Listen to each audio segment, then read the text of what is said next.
청소년 소월문학상 소설 수상작, 문학특기자 전형 소설 우수상, 왼손의 물음표.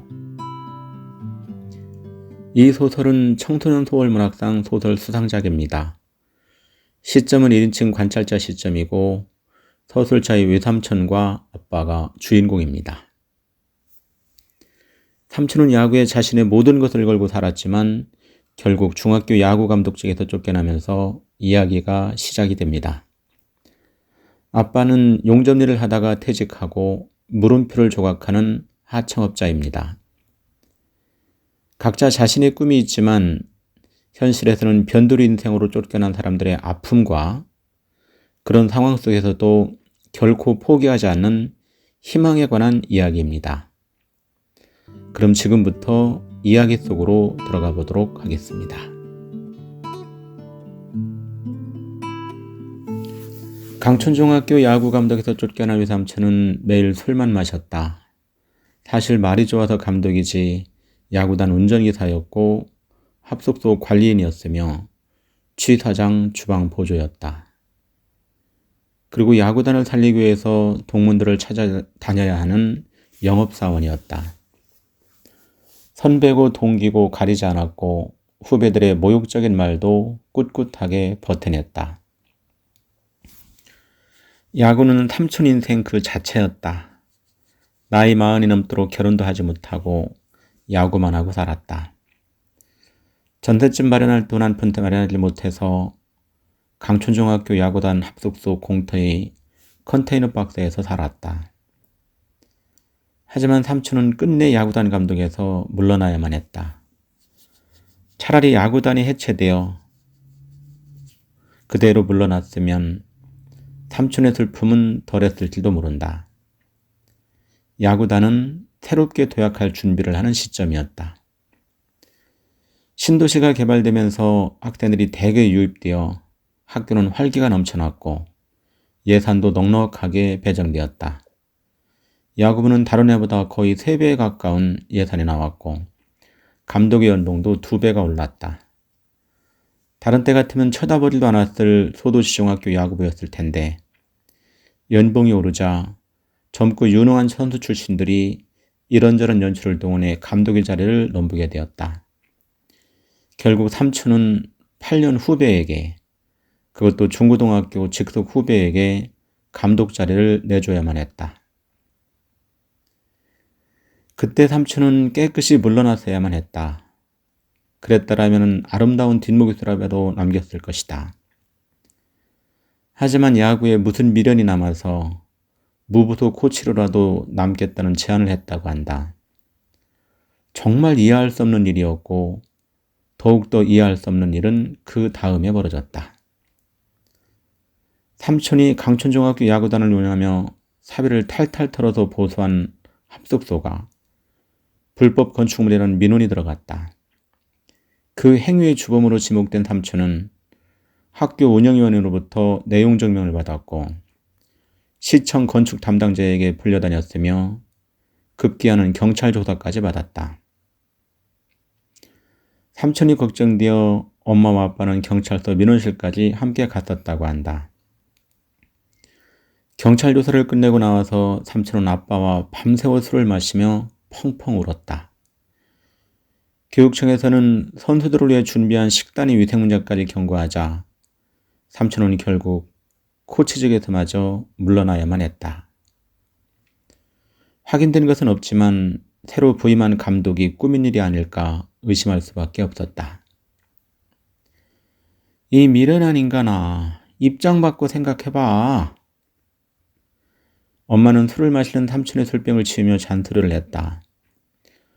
8년 직속 선배를 코치로 두고 싶은 감독이 어디 있겠어. 엄마의 말은 내가 들어도 이해가 가는 말이었다. 삼촌은 아무런 대꾸도 없이 술을 마셨다. 삼촌은 매일 아침마다 강촌중학교 뒷산으로 올라가서 운동장을 내려다보았다. 자신이 초등학교를 쫓아다니며 선발한 선수들이 새로 부임한 감독 밑에서 훈련하는 모습을 보았을 때 삼촌은 어떤 기분이 들었을까? 가장 형편이 어려운 선수들에게 유니폼까지 마련해주며 지켜온 야구단이었다. 삼촌은 매일 학교 뒷산으로 올라갔고 매일 울면서 내려왔다. 삼촌의 야구 인생은 상무팀 선발 투수를 하다가 끝이 났지만 야구에 대한 열정만큼은 유현진이나 이승엽 못지 않았다. 하지만 중학교 감독직에서 쫓겨난 삼촌은 결국 과일 배달을 일을 시작했다. 농산물 도매 시장에서 도매업을 하는 후배의 도움으로 시작한 일이었다. 그런데 과일 배달을 시작한 이유도 결국은 야구 때문이었다. 자신이 감독으로 있을 때 예산이 충분하지 못해서 뭐든 잘 먹는 선수들을 배불리 먹이지 못해 늘 미안했는데 이제 마음 놓고 먹을 수 있다는 꿈에 부풀어 있었다. 날이 더워지면 학생들은 특히 과일을 좋아했다. 삼촌은 자신이 키운 선수들에게 과일을 싸게 갖다 줄 수 있다는 그런 생각으로 과일 배달을 하고 있었다. 후배 감독은 삼촌이 학교에 나타나는 것 자체를 꺼려했기 때문에 어렵게 마련한 과일마저도 직접 가져다 주지 못하고 다른 후원자의 이름으로 전달되었다. 세상은 이해할 수 없는 일의 연속이었다. 중학교 야구 감독에서 쫓겨난 삼촌은 엉뚱하게도 야구 선수가 되었다. 농산물 시장 상인들이 주축이 되어 만든 사회인 야구단의 코치 겸 타자였고 투수였다. 삼촌의 친구 동생이 삼촌의 마음을 잡아주기 위해 급조한 팀이었는데 놀랍게도 일주일도 안 되어 20명이 넘는 사람들이 가입을 했다. 먹고 사는 일에 지쳐 다른 것에는 관심도 없었던 사람들이 자신의 꿈을 잃지 않고 있었다면서 삼촌은 감개무량한 표정을 지었다. 야구단의 이름은 너나 잘해였다. 사자나 호랑이처럼 용맹한 동물들이 들어간 멋진 이름이 아니어서 실망스러웠다. 이런 독특한 이름을 갖게 된 이유는 간단했다. 보통 20여 년 이상을 농산물 시장에서 함께 살아온 사람들은 서로 잘 아는 사이였다. 걱정거리도 비슷했고 살아가는 모습도 거기서 거기였으며 야구 실력도 고만고만했다. 유현진이 삼진을 잡을 때 자기가 잡은 것처럼 큰 소리치고 유현진이 홈런을 맞으면 자기가 감독이라도 된 것처럼 저기서 직구를 들리면 안 되지 이렇게 큰 소리를 쳤다. 이승엽이 슬럼프에 빠지면 응원한 팀에 상관없이 같이 안타까워했고 이승엽이 홈런을 치면 장타도 내팽개치고 만세를 불렀다. 이승엽이 은퇴를 했을 때 대구까지 찾아가서 훌쩍거리다가 온 사람도 있었다. 하지만 막상 자신들이 야구공을 잡으면 아주 평범한 물도 놓치기 일쑤였다. 그러면 옆에 있던 사람이 이렇게 말을 했다. 형네, 그때 볼을 그렇게 잡으면 안 되지. 응? 이렇게 자세를 바짝 이렇게 낮춰야지. 지랄하네. 이씨. 네가 그렇게 잘났어? 너나 잘해. 이씨. 모두가 다 감독이었고 모두가 다 마음 많은 유현진이고 이승엽이라서 누군가 지적을 하면 너나 잘해. 이 말이 아주 입에 배어 있었다. 그런 중노인 야구단에게 너나 잘해라는 이름은 정말 잘 어울렸다. 삶에 지쳐 어쩔 수 없이 해야 하는 생계 수단이 아니라 잠시 여유를 즐기면서 먹고 사는 문제가 아닌 일에 열정을 가졌다는 것만으로도 행복한 사람이었다. 엄마는 삼촌에게서 그 이야기를 듣고 잡초 같다는 이야기를 했다. 내가 어디서 주워들었는데 어떤 잡초의 씨앗은 땅속에서 10년을 벌 수도 있다더라. 가뭄이 심하면 죽은들 가만히 숨어 있다가 한 번 비가 오면 확 올라온다더라. 환갑 넘은 노인네들까지 그렇게 설치다니 정말 잡초 같네. 잡초라는 말이 긍정적인 어감으로 들린 것은 그때가 처음이었다. 곡식에 방학에 드는 제거 대상이 아니라 결코 꿈을 포기하지 않는 강한 생명의 이름이었다.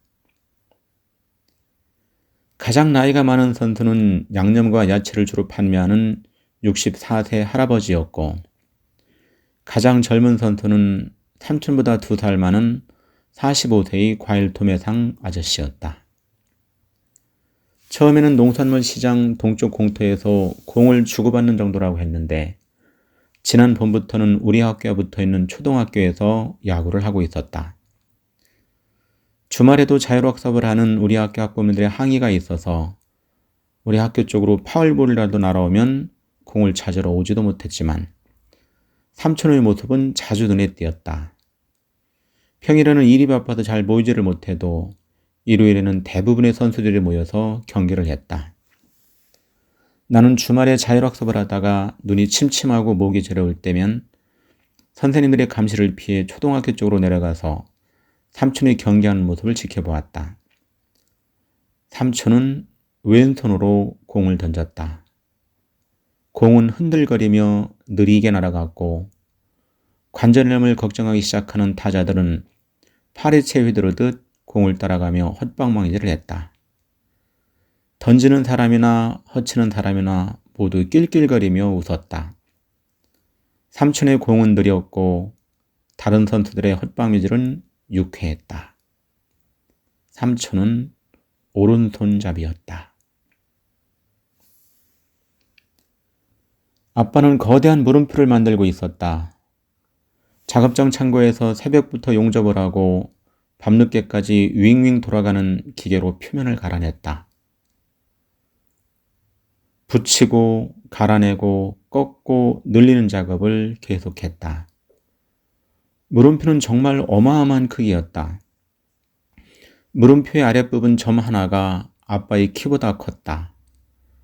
물음표 둥근 곡선 윗부분은 작업장 창고의 천장에 닿기 직전이었다. 새로 조성되는 시민공원에 세워질 조각상이라는데 사람을 어리둥절하게 만드는 묘한 매력이 있었다. 아빠의 작업 창고에 처음 갔을 때 아빠는 쉼표를 만들고 있었다. 그게 아빠의 첫 작품이었다. 글씨를 쓸 때마다 아무렇지도 않게 찍었던 쉼표를 아빠는 정말 어렵게 만들고 있었다. 쉼표를 만들면서 아빠는 잠시도 쉬지 못했고 집에 와서도 쉼표 때문에 마음 편하게 쉬지를 못했다. 그 이후로 아빠는 문장보호만 만들었다.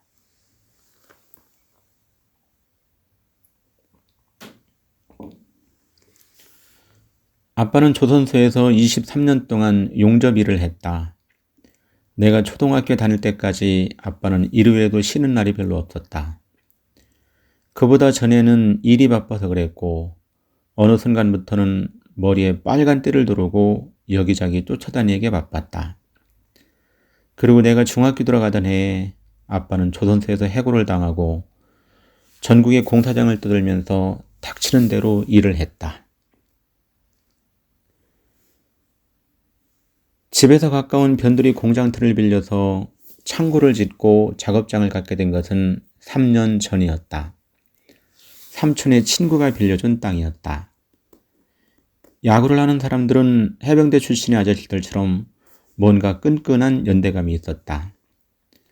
젊은 시절 자신의 모든 것을 걸고 던졌던 시간과 치고 달리며 울고 웃었을 그런 날들에 대한 연대감이 있었다. 비록 유명한 선수가 되지도 못했고 나이가 들어가면서 다른 먹고 살 일을 찾아서 꿈을 포기해야 했지만 야구에 대한 사랑과 열정만큼은 언제나 최고인 사람들이었다. 엄마는 삼촌에게 세탁물을 가져다 주면서 무심하게 말했다. 너 같은 삼류 변두리 인생이 쓸모가 다 있구나. 엄마는 부정적인 단어를 긍정적으로 사용하는 묘한 재주가 있었다. 늦은 나이에 야구를 하겠다고 모인 사람들을 잡초 같다고 할 때도 그렇고 삼촌의 인생을 변두리 인생이라고 할 때도 이런 분위기가 있었고 분명 부정적인 말이었는데 듣는 사람을 웃음 짓게 만들었다. 비가 내리던 5월의 마지막 날을 기억한다. 공터 한쪽에 지멋대로 자란 아카시아 꽃이 향기롭게 변하던 오후 5시 30분에 비 오는 날을 기억한다. 돈이 없었던 아빠는 중장비도 부르지 못하고 혼자서 쓰레기를 치우고 돌을 옮기며 공터를 정리했다. 아빠는 자신의 키보다 2배면 훨씬 더 큰 검은 바위 앞에서 장갑을 벗었다. 부도난 공장의 출입을 막기 위해 채권자들이 가져나온 바위라고 했다. 아빠는 맨손으로 그 바위를 어루만졌다. 그리고 바위에다 대고 오랜 시간 속삭였다. 그리고 빨간 장갑을 다시 끼더니 바위를 밀기 시작했다. 바위는 꿈쩍도 하지 않았다. 아빠는 다시 바위에게 다가가 목소리로 다정히 속삭였다. 빨간 장갑을 다시 끼고 바위를 밀고 장갑을 벗고 속삭이고 아빠는 어두워질 때까지 이해할 수 없는 동작을 반복했다. 아빠는 그날 밤 집에 돌아오지 않았다. 다음날 새벽, 비가 내리던 6월의 첫날을 기억한다. 아빠의 작업장 출입구를 가로막았던 거대한 바위는 아카시아 나무 옆으로 밀려나 있었다. 밤새 무슨 일이 있었는지는 아빠만 알 수 있는 일이었다. 창고를 지을 때 삼촌의 친구들이 하나둘씩 찾아와 아빠의 작업장 짓는 일을 도와주었다. 엄마는 창고가 조금씩 모양을 갖춰나가자 삼촌의 어깨를 두드리며 말했다. 참나, 이렇게 올라가기는 올라가는구나. 그런데 네 친구들은 바퀴벌레처럼 어디에 숨어 있다가 이렇게 나타난다니? 삼촌은 빙긋이 웃었다. 역시 엄마는 부정적인 말을 긍정적으로 사용하는 묘한 재주가 있었다. 바퀴벌레 친구들은 비가 오는 날에도 나타났다. 삼촌은 아빠를 용공이라 불렀다. 용접공의 줄임말이었는데 나는 아빠가 용접하는 모습을 처음 보고 아빠가 정말 용처럼 보였다. 처음에는 살벌한 용접 불꽃과 기가 찢어질 듯한 기계 소리, 이런 모든 것에 대해서 나는 너무 무서웠다. 그리고 평생 그렇게 치열하게 살아온 아빠가 불쌍했고 자랑스러웠고 안타까웠고 고마웠다. 창고 천장 아래까지 작업대를 설치하고 용접을 하고 둥근 기계로 금속을 가려는 아빠의 모습은 화려했다. 용접을 할 때도 불꽃이 튀었고 금속을 갈아낼 때도 불꽃이 튀었다. 그 치열한 공중의 불꽃 사이를 아빠는 화려하게 날아다녔다. 삼촌은 과일 배달을 끝내고 야구가 없는 날이면 아빠를 도와드렸다. 누가 변두리 야구단의 감독이 아니라고 할까봐 목소리 하나만큼은 그 어떤 기계 소리도 이겨낼 만큼 우렁찼다. 에헤, 매야. 그거 아니지. 거기 아니라고. 삼촌은 아빠가 일하는 작업대를 올려다보며 고래고래 소리를 질렀다. 확 깎아버려. 그 끝에 곡선이 지랄 같아. 더 깎아버리라니까. 아빠는 잠시 작업을 멈추고 삼촌을 내려다보았다. 여기 깎으라고? 그러자 삼촌은 화가 난 사람처럼 더 크게 소리를 질렀다. 에헤, 참. 왜 그리 못 알아들어? 그 옆에, 아니, 그 옆에. 그래, 거기. 누가 기술자고 누가 보조인지 알 수 없었다. 삼촌은 계속해서 아빠를 구박했고 아빠는 눈치를 보며 시키는 대로 금속을 갈아냈다. 나는 두 사람 사이에 물음표를 던지며 엄마가 끓여준 김치찌개가 식지 않도록 가스불을 다시 켜야만 했다.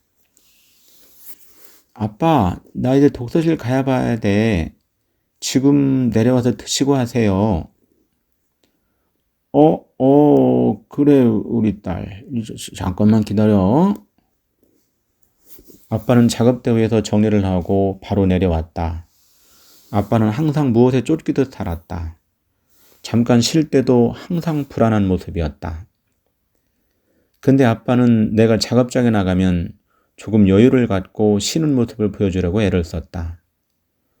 언젠가 내가 엄마에게 아빠가 용접하는 모습을 보면 슬퍼진다는 말을 한 적이 있는데 그 이후로 아빠는 내가 있을 때는 오염한 모습을 보여주지 않으려고 노력하는 눈치였다. 그것 때문인지 다른 이유가 있어서 그랬는지는 알 수 없으나 엄마는 주말 저녁 때만이라도 가족들이 모두 모여 아빠와 함께 밥을 먹었으면 좋겠다는 말을 자주 했다. 나는 시험 기간이 아니면 주말 야간 자율학습을 모두 빼고 아빠의 작업장에 나가서 밥을 먹었다. 삼촌은 밥을 먹으면서도 계속해서 아빠를 구박했다. 매형 일하는 걸 보면 시원스럽지가 않아. 일단 무슨 일들은 쭉쭉 뻗어서 망설임 없이 해야 하는데 매형은 늘 망설인다고. 과감하게 쭉쭉. 알았지? 처음 공을 잡는 애들에게 가장 중요한 게 뭔지 알아요? 일단 자신감 있게 쭉쭉 쭉쭉 뻗는 게 중요하다고. 이렇게 쭉쭉. 아빠는 삼촌을 바라보며 빙긋이 웃었다. 조선소에서 아빠가 작업반장이 되어 잘 나갈 때 삼촌의 가장 큰 후원자는 아빠였다. 엄마는 늘 삼촌을 구박했으나 아빠는 일관되게 삼촌의 꿈을 응원했다. 삼촌이 강촌중학교 야구부 감독이었다는 소식을 듣고 아빠는 휴가까지 내서 집으로 왔다. 명절 연휴도 제대로 쉬지 못할 정도로 늘 쫓겨 살던 아빠가 일부러 휴가를 낸다는 것은 쉽게 이해할 수 없는 일이었다. 아빠는 강촌중학교 야구단 선수 19명을 초대해 삼겹살 파티를 열어주었다고 한다.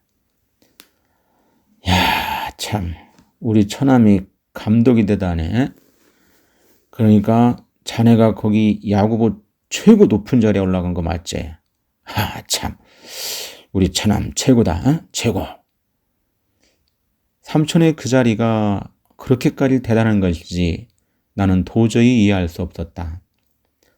아빠는 삼촌의 가장 큰 든든한 후원자가 되어 엄마 몰래 야구 장비 세트 일체를 지원하기도 했다.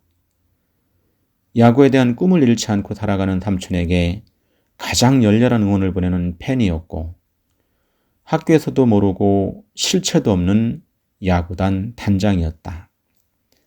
아빠는 강촌중학교 야구단 단장이라는 명함까지 파서 갖고 다녔다. 삼촌이 감독에서 쫓겨났을 때 아빠의 단장 자리도 자연스럽게 사라졌다.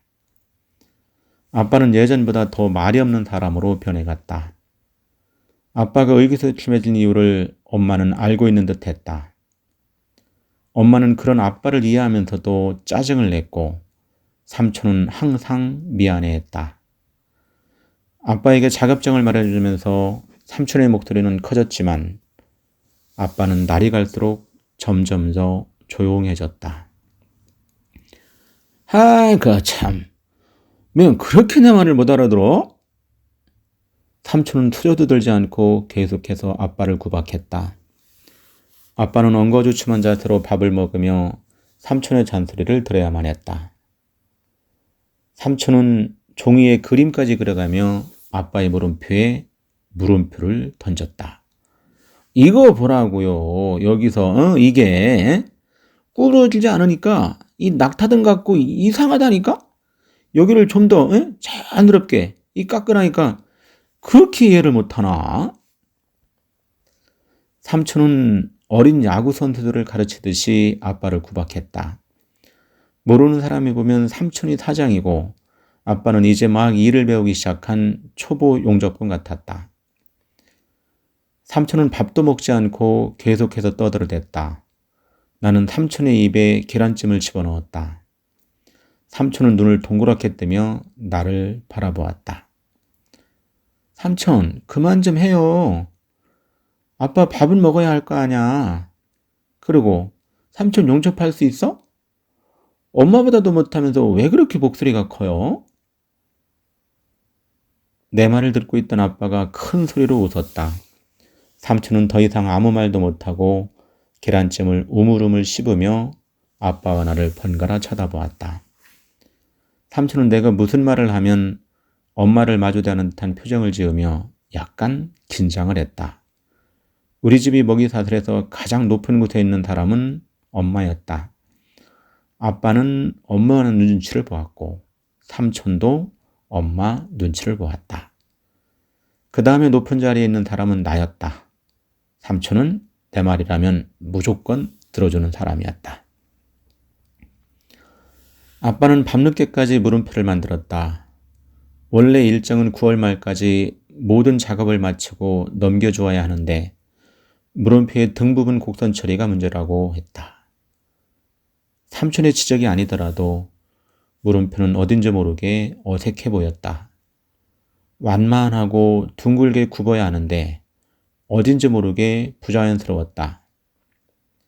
심표를 만들 때는 제대로 시지를 못하던 아빠는 물음표를 만들면서는 무엇이 잘못되는지 제대로 질문을 던지지 못하고 있었다.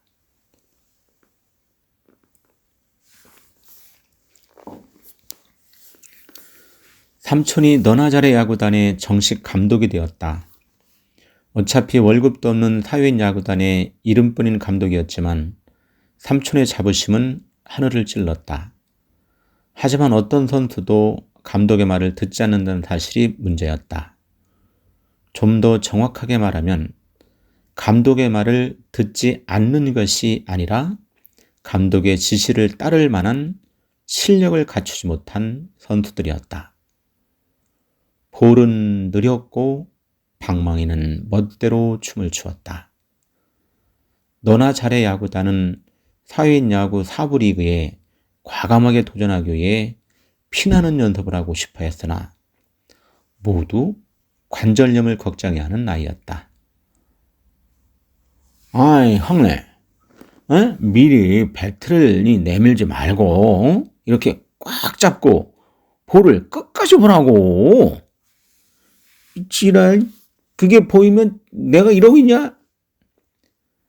참, 아니, 그렇게 뻣뻣하게 서 있지 말고 무릎을 약간 이렇게 굽히라니까 참. 에이 진짜 너나 잘해. 이씨. 지금도 무릎 아파서 여기 파스 붙인 거 안 보이냐? 아니 그럼 집에서 쉬지 뭐하러 나오셨어? 늘 이런 식의 대화가 오고 갔다. 삼촌은 엄마와 함께 구경을 하고 있는 나를 위해 뭔가 보여주려고 노력했지만 훈련은 제대로 이루어지지 않았다. 삼촌의 감독 취임을 기념해서 엄마가 김밥과 잔치국수를 준비한 날도 대부분의 선수들은 훈련에 집중하기보다는 먹을 것과 막걸리에만 집중하고 있었다. 삼촌이 감독으로 처음 출전한 사부리그 상대팀은 도구 사운드 팀이었다. 처음에 그 이름을 듣고 어떤 음악을 하시는 분들이거나 악기 사업을 하시는 분들인 줄 알았는데 말 그대로 도구 사운드, 개 짖는 소리 팀이었다. 도구 사운드 팀은 시합 내내 시끄럽게 떠들었다. 맥락도 없었고 이유도 없었다. 정말 끊임없이 왈왈거렸다. 너나 잘해는 도구 사운드 팀에게 24대 3이라는 매우 비야구스러운 점수 차이로 개망신을 당했다. 어떤 패배나 실수가 있으면 최소한 왜 그런 사태가 벌어졌는지 반성의 시간을 가져야 할 텐데 너나 잘해 팀은 역시 책임 전가에만 일가견이 있는 사람들이었다. 서로가 상대방의 관절을 탓했고 글러브의 실법을 문제 삼았으며 심판의 편파 판정을 탓했고 시합 중에 개처럼 떠들어대는 그들의 목소리를 성토했다.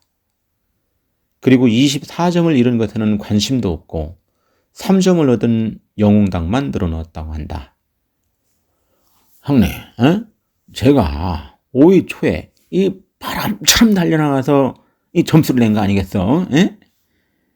아니 이 사람아 왜 이래? 도구 사운드랑 붙더니 진짜 개짖는 소리를 하네. 제가 홈으로 들어왔으니까 제가 낸 점수 맞죠. 나온 참. 아니 이 사람아 내가 이 1루타를 치고 나갔으니까 이 자네가 들어온 거 아니야? 참나. 솔직히 형님이 친 게 그게 안타야? 에? 상대방이 볼을 놓쳐서 겨우 살아난 거지. 1루 뛸 때는 그렇게 뛰지 말고 자세를 탁 낮춰서 이렇게 파바바 이렇게 해야지. 형님은 그 자세가 글러먹었어. 이런 젠장 너나 잘해.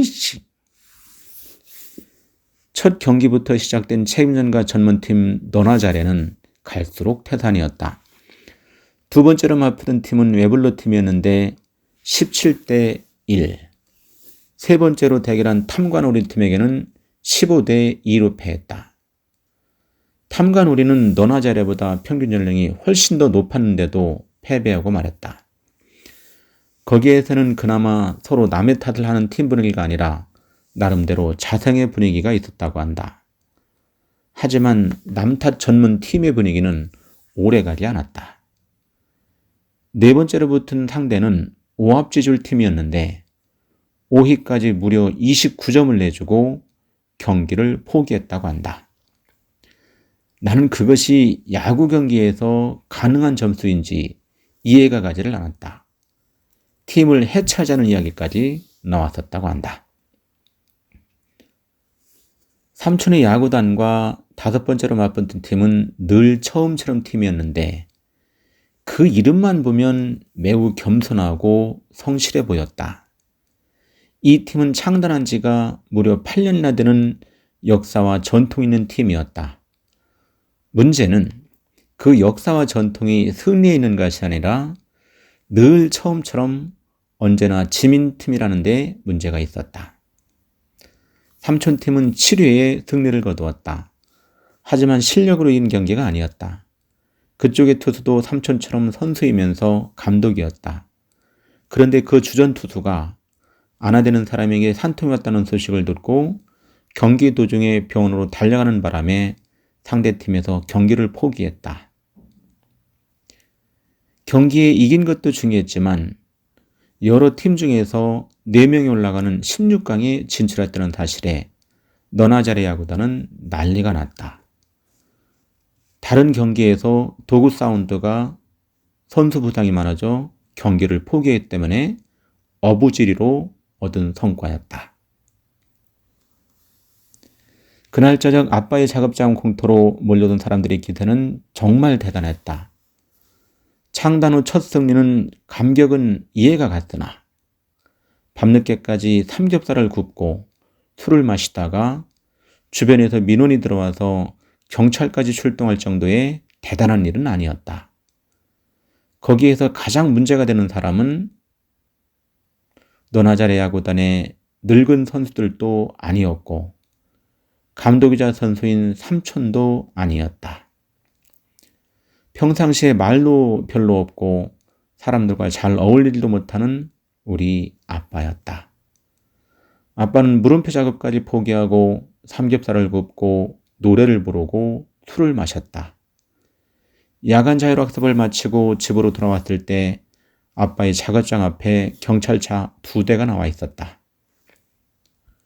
엄마마저 전화를 받지 않아서 나는 깜짝 놀라서 창고로 달려갔다. 아빠는 참으로 기분이 좋아 보였다. 경찰들이 들어가고 너나 잘해 야구단 선수들도 하나둘 집으로 돌아갔다. 엄마, 아빠와 삼촌까지 해서 우리 식구만 남았다. 삼겹살을 굽던 큰 드럼통에는 장작불이 타올랐다. 아빠가 낮은 목소리로 말했다.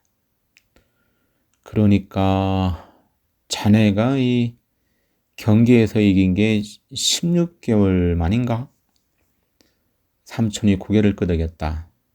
엄마는 한심하다는 듯이 아빠와 삼촌을 바라보았다.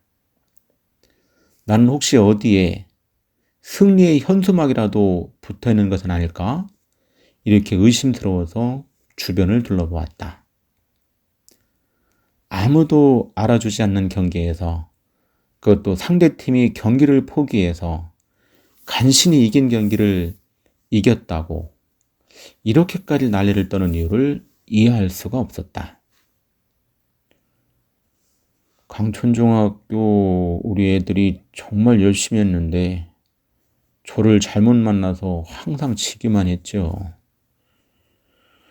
심지어 작년 여름방학에는 초등학교 팀에게도 져서 참. 삼촌은 다시 어두워졌다. 강촌중학교 야구단 이야기만 나오면 삼촌은 아직도 우울해했다. 아빠가 삼촌의 어깨를 토닥여 주었다. 전직 강촌야구단 감독과 강촌야구단 단장은 서로에게 또 술을 따라주며 노래를 불렀다. 장작의 불꽃이 높이 타올랐다. 아빠가 마지막 남은 막걸리를 삼촌이 잔에 따라주었다. 자네 이제 오른손으로 공을 다시 던져보면 어떨까? 삼촌은 투수였다. 왼손으로 공을 던지지 못하는 왼손잡이에서 오른손을 다시 던져 오른손도 제대로 던지지 못하는 어정쩡한 투수였다. 상무팀에서 제대를 앞둔 경기에서 상대 선수에게 던진 공이 잘못되었다고 했다. 머리를 맞은 상대 타자는 반신불수가 되어 야구를 그만두었고 그 충격과 죄책감으로 삼촌은 더 이상 공을 던지지 못했다. 상무팀을 제대하고 실업팀으로 복귀할 예정이었으나 손이 떨려서 마운드에 설 수가 없었다. 삼촌은 아주 오랜 시간 방황을 하다가 고향으로 돌아와 후배들을 가르치며 겨우겨우 마음을 추스르고 살았다. 야구가 인생의 전부였지만 야구 선수로 뛸 수 없었고 야구가 끔찍했지만 야구를 그만둘 수도 없었다. 16개월 만의 승리는 아빠에게도 삼촌에게도 낯설고 설레는 일이었다. 저도 오른손으로 다시 던지고 싶어요. 혼자 연습할 때는 가끔 던져보기도 하는데 이상하게 누군가 지켜보고 있으면 손이 떨려서 20년이 지났는데도 왜 그럴까? 아빠와 삼촌은 서로를 바라보았다. 아빠가 만든 거대한 물음표가 우리 가족을 내려다보고 있었다. 10월 중간고사 기간에는 시험 공부에 정신이 없어서 아빠의 작업장을 나가보지 못했다. 만족스럽지는 않아도 그런대로 엄마에게 칭찬을 받을 정도의 시험 결과가 나와서 다행이었다. 11월 둘째 주 토요일에 나는 홀가분한 기분으로 슬리퍼를 끌고 아빠의 간식을 챙겨서 창고로 나갔다. 그 사이에 아빠의 물음표는 완전히 형태를 갖춰가고 있었다. 삼촌이 그렇게 구박을 하던 물음표 등 부분의 곡선도 예쁘게 자리를 잡아서 이제 수많은 사람들에게 끝없이 질문을 던질 수 있을 것 같았다. 아빠는 작업대에 올라가서 물음표의 표면 부분을 닦고 있었다. 아빠는 마무리 작업을 할 때는 꼭 맨손으로 했다. 그러다가 미처 생각하지 못한 곳에서 거친 부분이 튀어나와 상처를 입는 경우도 있었지만 마무리 작업을 맨손으로 하는 것은 아빠의 평생 자부심이었다. 눈으로는 도저히 볼 수 없는 것을 손끝으로는 알 수 있다고 했다. 그날 오후에 아빠의 창고 앞마당에 거대한 크레인이 들어왔다. 크레인이 큰 쇠줄을 내려서 작업창고 지붕을 들어 올렸다. 아빠는 거대한 물음표를 세워서 작업을 했기 때문에 작업창고 문으로 나갈 수가 없었다.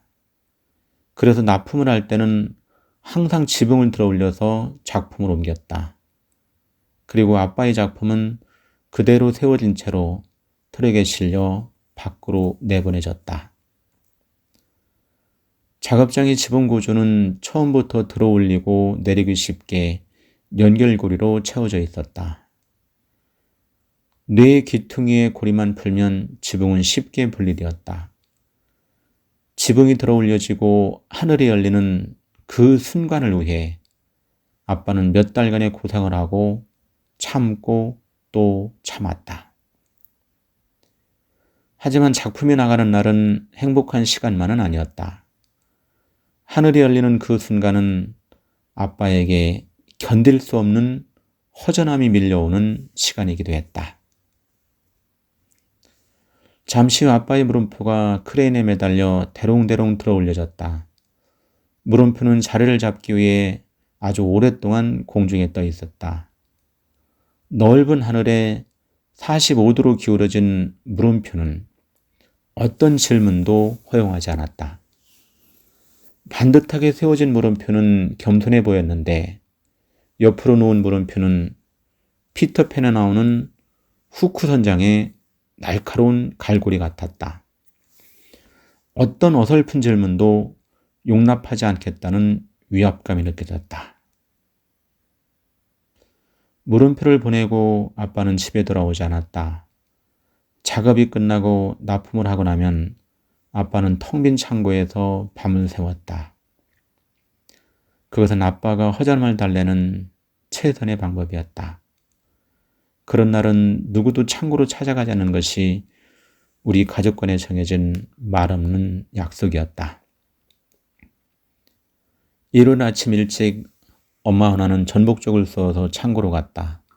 아빠는 텅 빈 작업장 창고에서 멍한 표정으로 앉아 있었다. 삼촌은 약간 술에 취한 목소리로 아빠에게 잔소리를 했다. 그러니까 매형이 바본 거야. 어? 그렇게 고생해 만들어서 1,500만 원에 넘겨? 그거 그 미대 교수인가 그 인간은 2억을 받는다는데 참나. 도대체 매형 왜 그래? 그러자 아빠가 힘없이 웃으며 말했다. 그분이야 협회 전문위원이시고 작가시잖아. 그리고 시민공원에 직접 설치도 하시니. 그러자 삼촌이 벌떡 일어나며 소리를 질렀다. 에이씨, 그까지 설치는 크레인만 있으면 나도 하겠다. 매형은 진짜 바보야. 매형이 직접 나서서 해보라고. 결국에는 매형이 다 만들어 놓고 왜 그 시민공원에 세워지는 그 조각생에는 매형 이름 한 줄도 못 들어가냐고. 삼촌은 정말 화가 나 있었다. 아빠가 만든 물음표의 둥근 곡선이 자연스럽지 않다고 지적할 때와는 달랐다. 아빠를 생각하는 따뜻한 잔소리가 아니었다. 비가 온 다음 날에 싸늘한 기운이 밀려들었다. 그리고 저 지붕은 이거 언제 덮을 거야? 이거 뭐하러 지랄같이 세워서 작업하고 일이 끝날 때마다 이 지붕을 들어 올리는 거야. 삼촌은 물음표가 떠나간 천장 지붕의 허공에 삿대질을 했다. 그러자 아빠가 빙긋이 웃으며 말했다. 저 뻥 뚫린 거 저거 좋잖아. 그 누구도 막아서는 사람도 없고. 아이고 나 참. 그렇게 지붕도 없이 열린 하늘이 좋으면 노숙자로 살지 그래? 노숙자로. 나도 작품을 세워서 작업하는 건 내 마지막 자존심이야. 아빠의 웃음은 약하지만 힘이 있고 부드러웠다. 아빠의 물음표도 둥글고 부드러웠다. 이 자존심은 개뿔이지. 이제 제발 좀 정신 좀 차리셔. 개뿔이라. 아빠가 길게 한숨을 쉬며 지붕이 없는 하늘을 올려다보았다. 나는 더 이상 참지 못하고 삼촌의 오른쪽 어깨를 밀쳤다. 삼촌, 정말 너무하는 거 아니야? 우리 아빠가 뭘 그렇게 잘못했는데 아니 어떻게 그런 말을 해? 삼촌이 당황해서 나와 아빠를 물끄러미 바라보았다. 나는 더욱 세차게 삼촌의 어깨를 밀쳤다. 우리 아빠가 그렇게 고생을 할 때 삼촌은 뭘 했는데 어떻게 우리 아빠한테 삼촌이 그렇게 말할 수 있어? 그때 뒤에서 누군가 내 손을 잡아 챘다. 엄마였다. 그만해. 엄마는 가늘게 떨고 있었다. 아빠가 천천히 자리에서 일어났다. 그리고 삼촌에게 다가가 삼촌의 오른쪽 어깨를 어루만졌다. 내가 자네에게 미안한 게 참 많아. 자네가 더 이상 공을 던지지 못한다고 했을 때 무엇 하나 도와주지도 못하고 내 욕심이 앞서서 오른손이 아니면 왼손으로 던지라 다그쳐서 결국 자네 선수 생명을 끝나게 하고. 삼촌이 고개를 숙였다. 아빠는 물음표가 있던 빈자리를 내려다보았다. 그곳에는 아무것도 없었지만 아빠와 삼촌이 함께 지나온 시간이 그대로 남아있었다. 자네는 그렇게 끝까지 아이들과 하고 싶어 했는데 내가 도저히 못 참겠더라고. 자네가 그 강촌중학교 감독에서 물러나 무부수 코치로 있겠다고 했는데 그건 정말 아니다 싶었어. 언젠가 그 자네가 야구를 다시 시작한 날이 오면 말하려고 했는데. 아빠가 엄마를 한번 쳐다보았다. 엄마가 조용히 고개를 끄덕였다. 저기 강촌중학교 야구부 숙소 불법 개조 문제하고 식당 편법 운영 문제, 그거 내가 신고했어. 우리 가족 모두의 자랑인 자네가 그 8년 후배 밑에서 비굴하게 있어야 한다는 사실을 도저히 참을 수가 없어서. 삼촌이 아빠를 바라보았다. 아주 오랜 시간 동안 긴 침묵이 흘렀다. 아빠의 물음표는 둥글고 부드러웠다.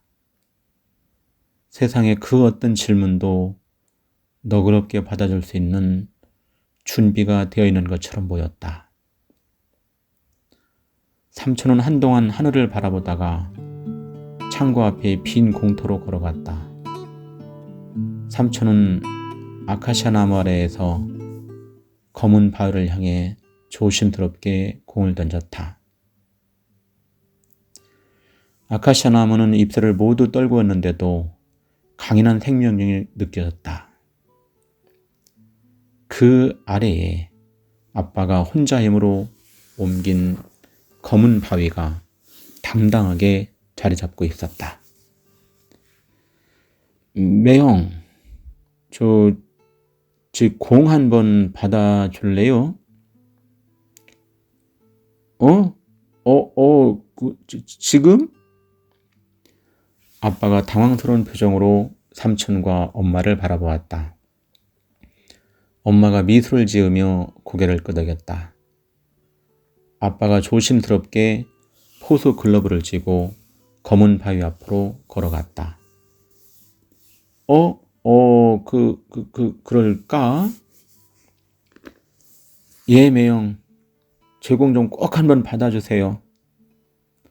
삼촌이 입을 굳게 다물며 미소를 지었다. 아빠가 엉거주춤한 자세로 삼촌을 따라 나갔다. 삼촌이 투박한 손에 하얀 야구공을 쥐었다. 아빠의 문장부호들이 떠나간 그 자리에 11월에 바람이 불어왔다. 삼촌이 힘차게 공을 던졌다. 삼촌의 손을 떠난 공은 그 어떤 바람보다도 빠르게 날아갔다. 역시 삼촌은 오른손잡이였다.